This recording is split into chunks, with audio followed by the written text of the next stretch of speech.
ప్రభునందు ప్రియమైనటువంటి సహోదరి సహోదరులారా, యేసుక్రీస్తు వారి నామంలో మీ అందరికీ శుభవందనములు తెలియజేస్తూ ఉంటున్నాను. మరలా కొంతకాలం తర్వాత సోషల్ మీడియా ద్వారా మీ ముందుకు రావడానికి కృప చూపిన దేవదేవునికి నేను కృతజ్ఞతలు తెలియజేస్తూ ఉన్నాను. చాలామంది మరి పాస్టర్స్ అయితేమి, దైవ సేవకులు అయితేనేమి మా యూట్యూబ్ ఛానల్ బ్రదర్ జాషువా ఆర్యం అనే యూట్యూబ్ ఛానల్ని సబ్స్క్రైబ్ చేసుకున్నటువంటి వారందరూ చాలామంది కాల్ చేసి బైబిల్లో సేలా అనే పదము కీర్తన గ్రంథములో అనేక పర్యాయములు కనబడుతూ ఉంది. సేలా అనే పదానికి అర్థం ఏంటి, అసలు ఎందుకు రాయబడింది అని ఎంతోమంది సహోదరులు, మరి సేవకులు, వేరే సహవాసము సేవకులు, విశ్వాసులు కూడా ఎందరో మరి అడిగినటువంటి విధానం, వారి సందేహం అది నివృత్తి చేసుకోవాలి అన్నటువంటి ఆలోచన కలిగిన వారు చాలామంది ఉన్నారు. ఇంత మాత్రమే కాదు, గుంటూరు జిల్లా తాడికొండ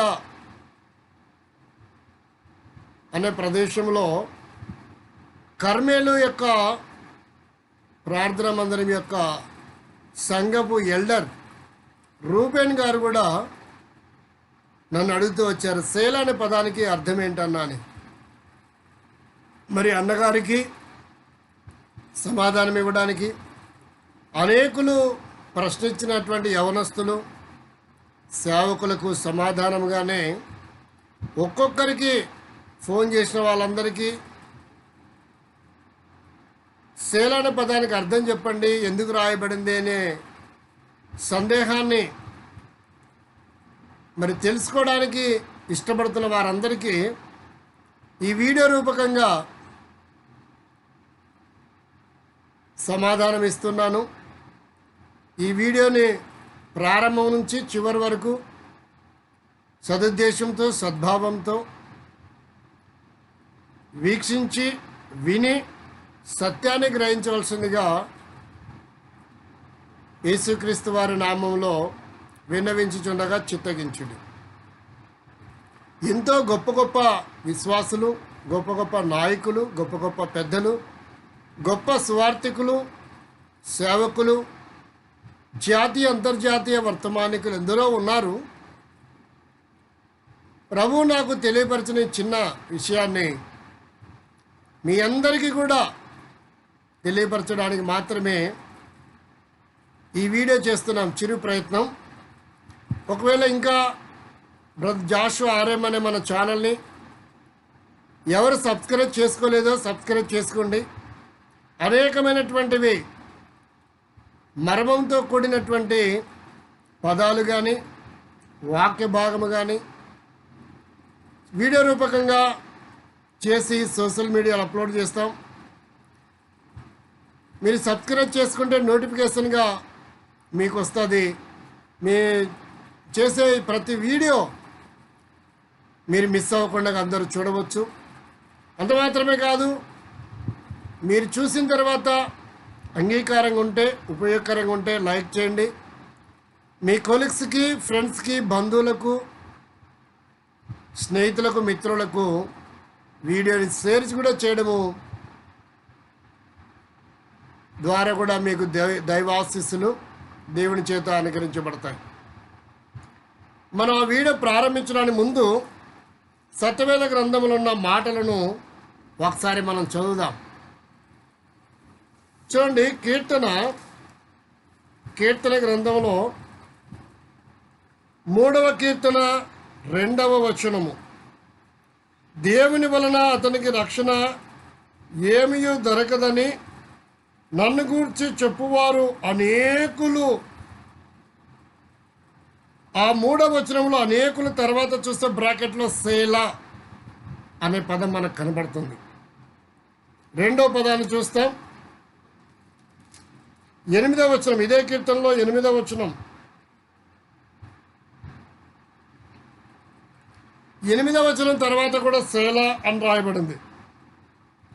రక్షణ యెహోవాది, నీ ప్రజల మీద నీ ఆశీర్వాదం వచ్చునుగాక అని కింద చూస్తే సేలా అని రాయబడింది. 4వ కీర్తన 4వ వచనంలో చూస్తే 4వ వచనం చివరిలో సేలా అనే పదం మనకు కనబడుతుంది. 7వ కీర్తన 5వ వచనము తర్వాత చూసిన సేలా అనే పదము మనకు కనబడుతుంది. అసలు ఈ సేలా అనే పదము ఎందుకు రాయబడింది అనేది కొంతమంది సేవకులకు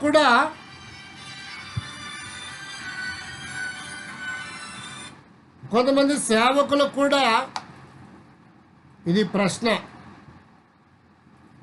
చాలామందికి ఇది అర్థం కావడం లేదు, తెలియడం లేదు.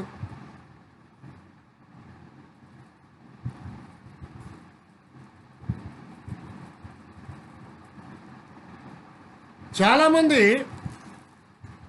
ప్రశ్నలుగానే మిగిలిపోతున్నాయి. కొంతమంది తనువు చాలించినటువంటి వారు కూడా లేకపోలేదు.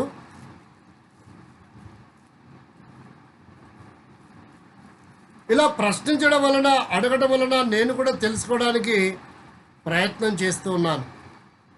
ఎన్నో ఏళ్ళ నుండి నిగూఢమైనటువంటి ప్రశ్నలుగా మిగిలిపోయినవి నివృత్తి చేసుకోవడానికి దేవుడు ఒక అవకాశం కలిగించాడు. అసలు మొట్టమొదట సేలా అనే పదము ఎందుకు వాడారు, దాని అర్థం ఏంటి? అసలు బైబిల్లో ఎన్ని చోట్ల సేలా అనే పదం రాయబడింది? మొత్తం బైబిల్ అంతట్లో చూస్తే 74 సార్లు దాదాపుగా సేలా అనే పదం రాయబడింది, నాకు తెలిసిన విషయం.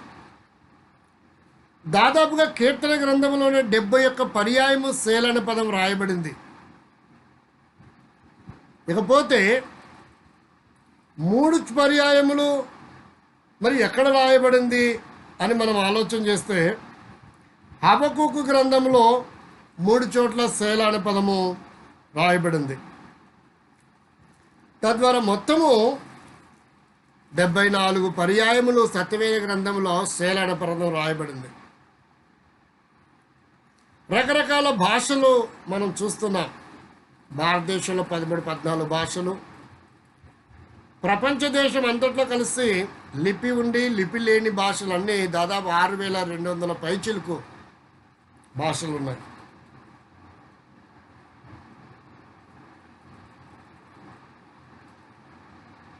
కాబట్టి భాషల అంతరీకరణ అని మనందరికీ విదితమే. భాషల అంతరీకరణ అనేటువంటిది మనందరికి విదితమే. సేలా అనేది అది ఒక ఎబ్రీ పదం. సేలా అనేది ఎబ్రీ పదం.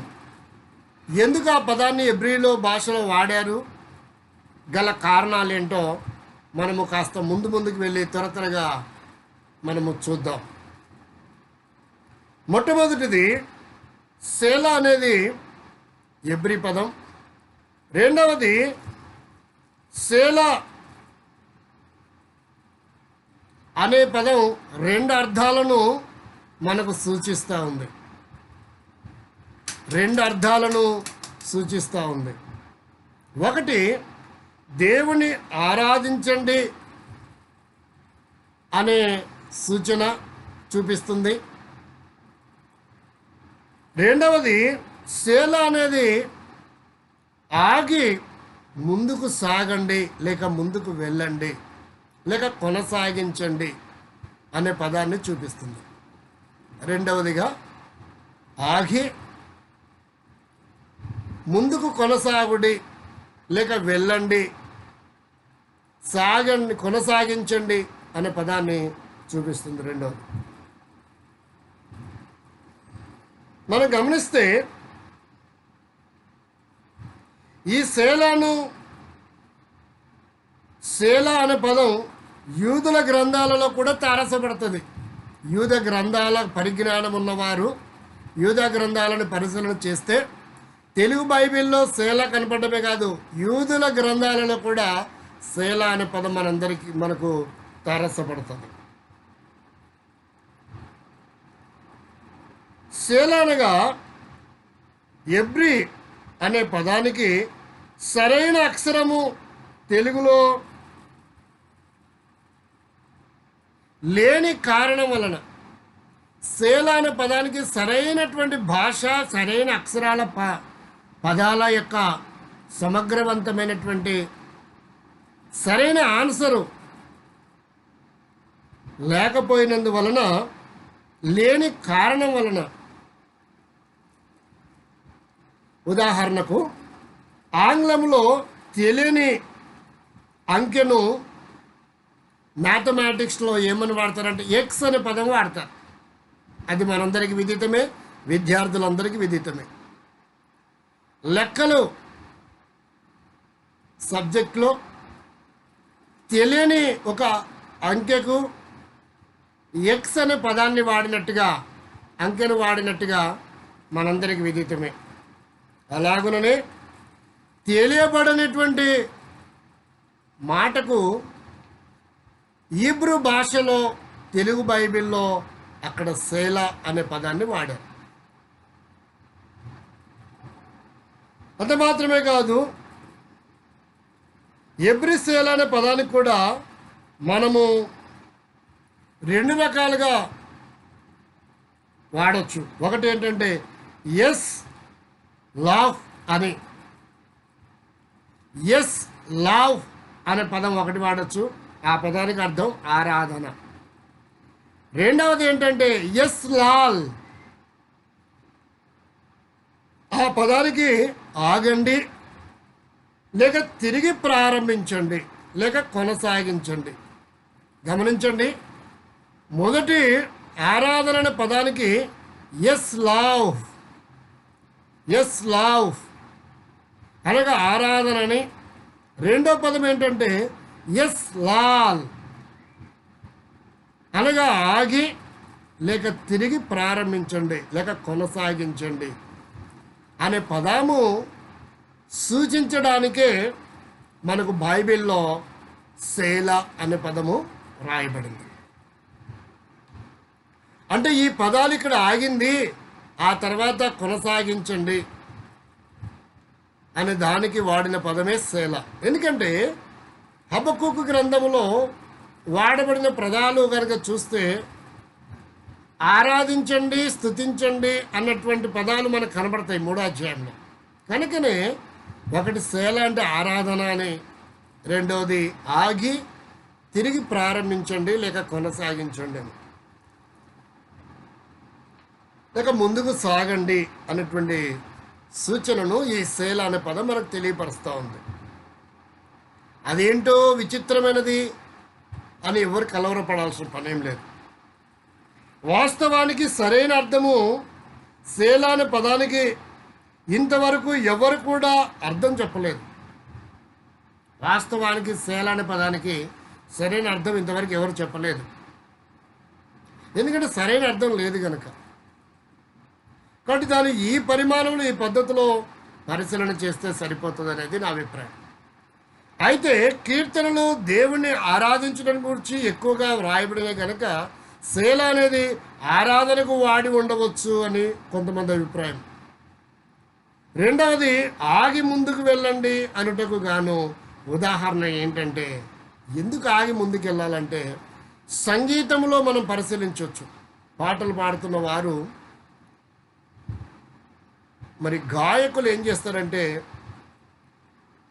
చరణం పాడిన తర్వాత మరలా చరణానికి వెళ్ళడానికి పల్లవి పాడి కాస్త గ్యాప్ తీసుకుంటారు. ఆ గ్యాప్లో సంగీతం వాళ్ళు ప్లే చేస్తారు. ఆ తర్వాత గాయకుడు మరలా చరణానికి వెళ్తాడు. అంటే అక్కడ ఆగి ఆ తర్వాత రెండో చరణానికి వెళ్తున్నట్టుగా మనకు అర్థమవుతుంది. ఒక ఉదాహరణగా ఈ మాట జ్ఞాపకం చేస్తున్నాం. ఆగి ముందుకు వెళ్ళండి అంటే ఇది సంగీతపరమైనటువంటి సూచన సేల అనే పదం. అంటే ఇక్కడ ఆగి కాస్త ముందుకు వెళ్ళండి. ఎందుకంటే కీర్తనలు అనగానే పాటలు అనేటువంటి సత్యాన్ని మనం గ్రహిస్తే దీని తర్వాత మరలా కొంచెం ముందు కొనసాగడానికి గ్యాప్ తీసుకోండి. ఆ తర్వాత మీరు ముందుకు వెళ్ళండి, మరలా కొనసాగించండి అన్నట్టుగా మనకి సేల అనే పదము సూచనగా ఉంది. కాబట్టి అదే పద్ధతికి అలాగున ఆగి ముందుకు వెళ్ళటకు ఎబ్రి పదమే ఈ సేల అనే పదం. ఆ పద్ధతి ఇక్కడ వ్రాయబడింది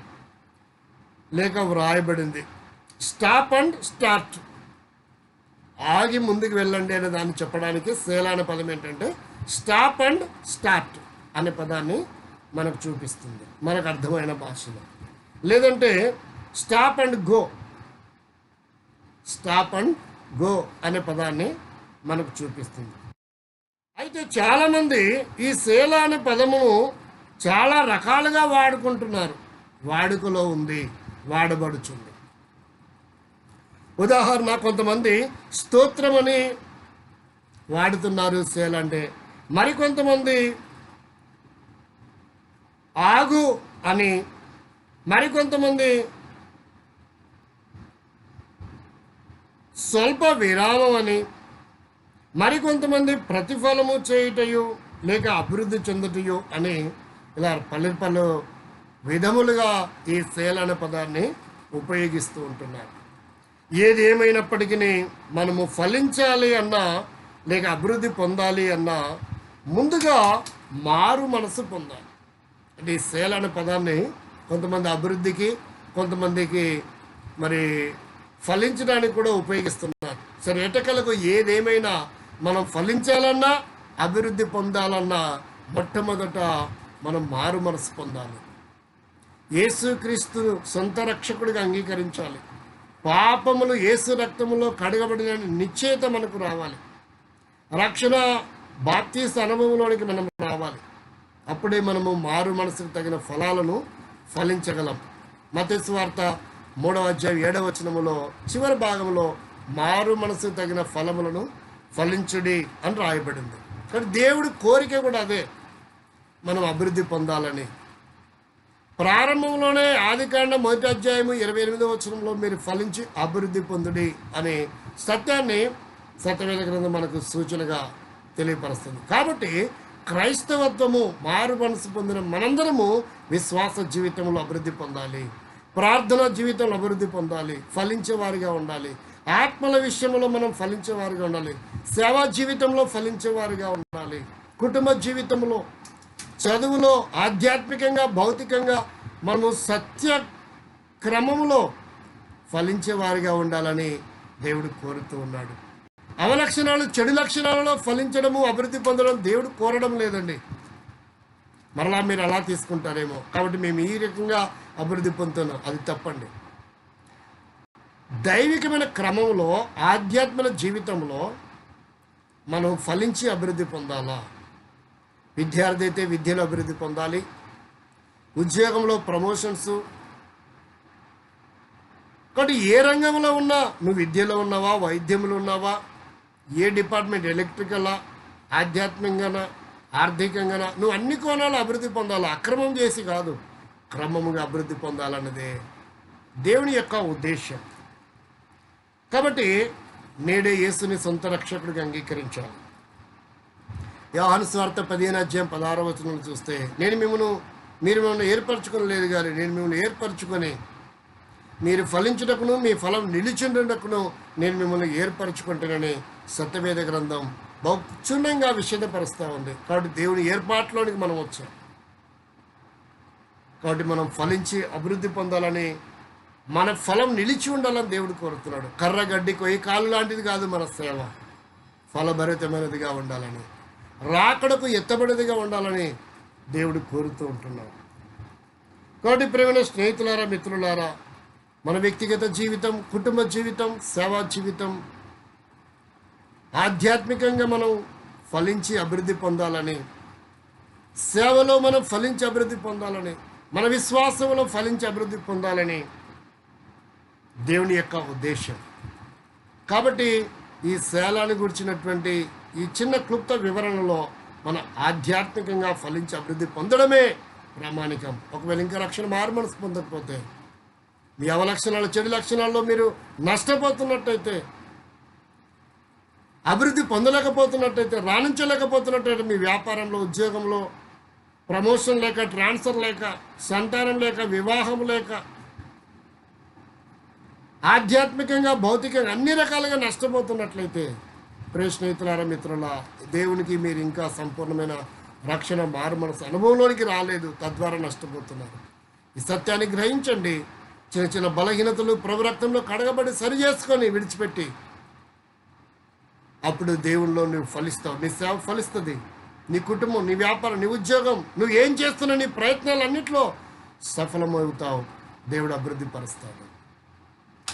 అట్టి అనుభవం దేవుడు మీ అందరికీ ప్రసాదించునుగాక. ఆమేన్. ప్రేమల తల్లి మాట విన్న వారిని కార్యం చేయండి.